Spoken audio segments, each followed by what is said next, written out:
तार के सबसे पुराने ईश ग्रंथ ऋग्वेद के मंडल 1 सूक्त 7 का 10वां मंत्र है, इंद्रम वो विश्व तस्परि हवा महे जनेभ्या अस्माकम अस्तु केवलः। ऐ मनुष्यों, तुमको अत्यंत उचित है कि मुझ एक परमेश्वर को छोड़कर किसी दूसरे देव को कभी मत मानो, क्योंकि पूजा करने योग्य एक मुझ परमेश्वर को छोड़कर कोई दूसरा देव नहीं है। श्रीमद् भगवद गीता में है, मत्तः परतरम नान्यत् किंचिदस्ति धनंजय। पूजा करने योग्य मुझ परमेश्वर से के अलावा कोई परमेश्वर नहीं है। ये है इस्लाम की में अल्लाह की हिकमत। और इस प्लेटफॉर्म को अगर पकड़ा गया होता तो आज मामला दूसरा होता। हमारे आरएसएस के भाई कहते हैं, विश्व हिंदू परिषद के लोग भी कहते हैं कि इस देश में रहने वाला हर व्यक्ति, हर इंसान हिंदू है, लेकिन इसकी कोई दलील नहीं है। यह भी अटकलबाजी है, मनमानी अटकलबाजी है, जो चाहा सो बोल दिया। क्या दलील है इसकी भाई कि इस देश में रहने वाला हर व्यक्ति हिंदू है?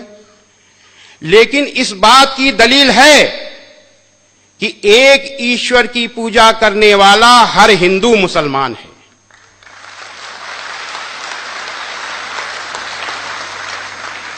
हम आप लोग नौजवान हो, हम आप लोगों से अपील करना चाहते हैं कि मुसलमान दूसरों को सबसे अधिक प्रभावित कर सकते हैं।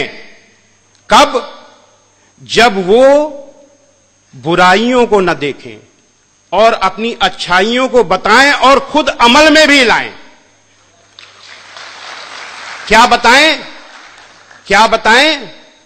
बताएं कि इस्लाम गुस्सा करने का मजहब नहीं है, इस्लाम लड़ाई करने का मजहब नहीं है, इस्लाम जबरदस्ती करने का मजहब नहीं है, इस्लाम बदला लेने का मजहब नहीं है, इस्लाम शांति का मजहब है, दया का मजहब है, माफी का मजहब है। इस्लाम दिल जीतने का मजहब है। इस्लाम में बुराई का बदला बुराई नहीं, भलाई है, क्योंकि इस्लाम कुरान का मजहब है। हजरत मोहम्मद सल्लल्लाहु अलैहि वसल्लम पर कुरान उतरी, उतरने के बाद आपके दिल में उतर गई, दिल से उतरने के बाद आपके कर्मों में उतर गई। कुरान की एक एक अच्छाई हजरत मोहम्मद सल्लल्लाहु अलैहि वसल्लम की अच्छाई बन गई। आपने अपने पूरे जीवन में अपने विरोधी के लिए भी बद्दुआ नहीं की, अपने दुश्मन से भी बदला नहीं लिया। जरा ध्यान दीजिए, हजरत मोहम्मद सल्लल्लाहु अलैहि वसल्लम ने उस व्यक्ति से भी बदला नहीं लिया जिसने आपकी प्यारी बेटी को ऊंट से गिराकर मारने की कोशिश की। उन अबू सुफियान से भी बदला नहीं लिया जिन्होंने आपके खिलाफ हर लड़ाई में आपके दुश्मनों का नेतृत्व किया।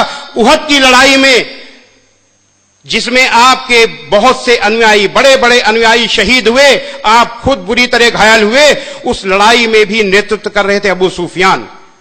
ऐसे अबू सुफियान को फतेह मक्का के दिन आपने न केवल माफ किया बल्कि ऐलान किया कि अबू सुफियान को माफी, और जो अबू सुफियान के घर में दाखिल हो जाए उसे भी माफी, जो मस्जिद में दाखिल हो जाए उसे माफी, और जो अपने घर के दरवाजे बंद कर ले उसे भी माफी। यानी किसी न किसी बहाने सबको माफी। क्यों? क्योंकि अल्लाह का हुक्म था। क्या हुक्म था? कुरान मजीद के सूरा नंबर 7 आयत नंबर 199 में अल्लाह का हुक्म है, ऐ मोहम्मद माफी का तरीका अपनाओ और भलाई का हुक्म देते रहो और अज्ञानियों से किनारा कर लो। हजरत मोहम्मद सल्लल्लाहु अलैहि वसल्लम ने तो माफी का तरीका अपना लिया, लेकिन आपके अनुयायियों ने उस तरीके को नहीं अपनाया। मुसलमानों ने किसको अपनाया? गुस्सा, गुस्सा और गुस्सा, बदला, बदला और बदला। कितने बड़े दुख की बात है, जिन हजरत मोहम्मद सल्लल्लाहु अलैहि वसल्लम के लिए लाखों लाखों करोड़ों लोग अपनी जान न्यौछावर करने के लिए तैयार हैं, अपनी जान देने के लिए तैयार है, खुशी खुशी उन्हीं हजरत मोहम्मद सल्लल्लाहु अलैहि वसल्लम के तरीके को अपनाने के लिए तैयार नहीं है। यह बहुत बड़े दुख की बात है।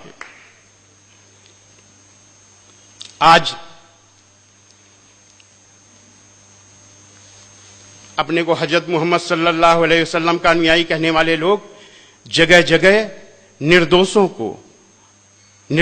पर, औरतों पर, बच्चों पर हमले कर रहे हैं। कितने दुख की बात है।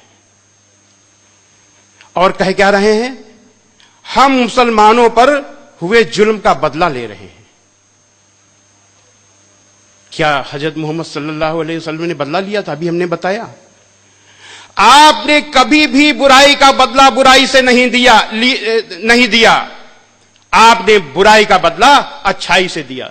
यहां पर मुझे एक बुढ़िया माई की कहानी याद आ रही है। एक बुढ़िया माई उस रास्ते पर रहती थी जिस रास्ते पर आप से रोज निकलते थे।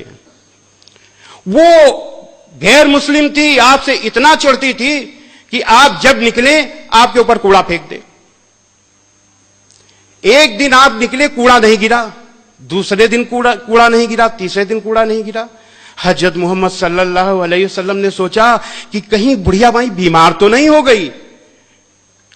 आप ऊपर चढ़ के गए, आपने आवाज दी, माई माई। बुढ़िया माई ने आवाज दिया, कौन? आपने कहा, मैं मोहम्मद।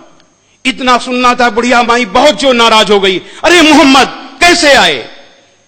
आपने बड़ी विनम्रता से कहा, माई आपने मेरे ऊपर 3 दिन से कूड़ा नहीं फेंका, मैंने सोचा कहीं आप बीमार तो नहीं हो गई, इसलिए मैं आपको देखने चला आया। इतना सुनना था कि बुढ़िया माई बड़ी जोर जोर से रोने लगी और कहने लगी, ऐ मोहम्मद आप कितने अच्छे हो, मैं कितनी बुरी हूं। मैं आपके ऊपर रोज कूड़ा फेंकती थी और आप मेरा हाल लेने आए हो और आखिरी वक्त आपकी अनुयायी बन गई। ऐसे थे हजरत मोहम्मद सल्लल्लाहु अलैहि वसल्लम। ऐसा है इस्लाम, ऐसी ये है कुरान। मैंने क्या बताया कि एक एक कुरान की एक एक अच्छाई हजरत मोहम्मद सल्लल्लाहु अलैहि वसल्लम की अच्छाई बन गई। जो भी आपका काम होता था वो कुरान के अनुसार होता था। तो अब हम अंत में निचोड़ में आते हैं कि हजरत मोहम्मद सल्लल्लाहु अलैहि वसल्लम का यही इस्लाम दुनिया का नेतृत्व कर सकता है। लेकिन तब जब ये इस्लाम सबके अमल में आए, तब तो चुनना अब तय आपको करना है, दुनिया के मुसलमानों को तय करना है कि वो हजरत मोहम्मद सल्लल्लाहु अलैहि वसल्लम का इस्लाम अमल में लाना चाहते हैं कि अपना इस्लाम अमल में लाना चाहते हैं।